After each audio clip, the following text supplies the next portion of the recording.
Do you remember the first time you built something from scratch? Whether it was a simple Lego tower or maybe even your first website. There's something magical about watching an idea to take shape, brick by brick, or in our case, line by line. Today we're stepping in the same space, but this time with Next.js. By the end of this video, you will be able to construct and deploy your first functional page using Next.js. No longer just theory, but something real. It's a small step, but one that opens up the door to endless possibilities. So let's take that step together. As you remember from the previous lesson, we set up our homepage using page.js under the app directory.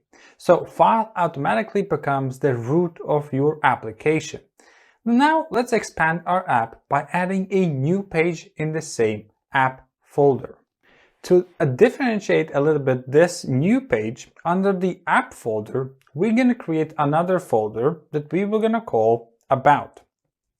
So under the About folder, we will have a same name, which is going to be page.js, but as it's going to sit under the About folder, we're going to be easily able to differentiate from our home page. So under this folder, let's create a new file that I'm going to call page.js, and let's put some code inside of it. So the code that we want to put inside of here is going to be very simple. We have a function that's called about, and it is exporting and returning just a heading that says about us. So we can see something, right? And this is how easy it is to create a new page in Next.js. We created the folder called about, and inside it we added the page.js file. This instantly generates a new route at /about.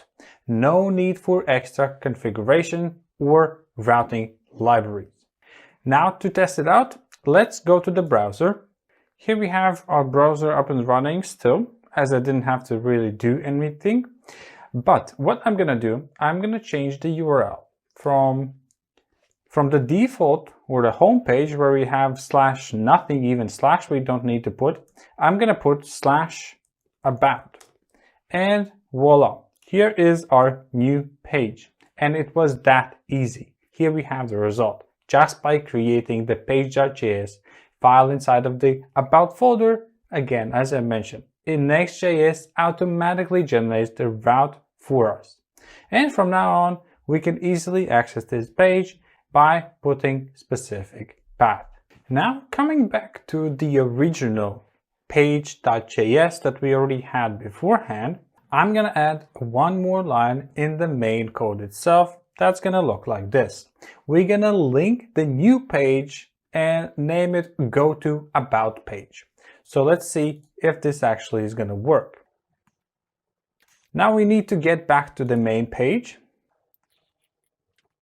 Now that we added using a link component navigation between the pages, it should be seamless and fast without any needing to fully reload the page. So let's see how it works.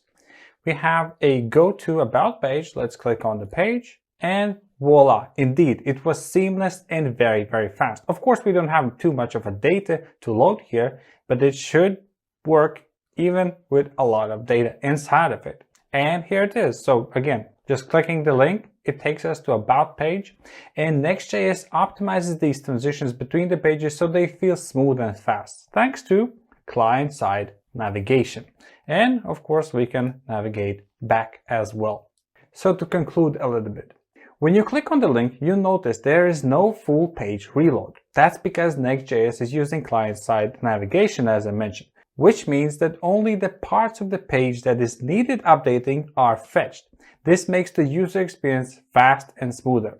It's one of the ways Next.js combines the best of both worlds: server-side rendering for the initial load and client-side navigation for fast page transition. And there you go. Your first Next.js page is live. You've just scratched the surface of what's possible, but you're already on your way to building a dynamic web apps. Before we go, I have a question for you.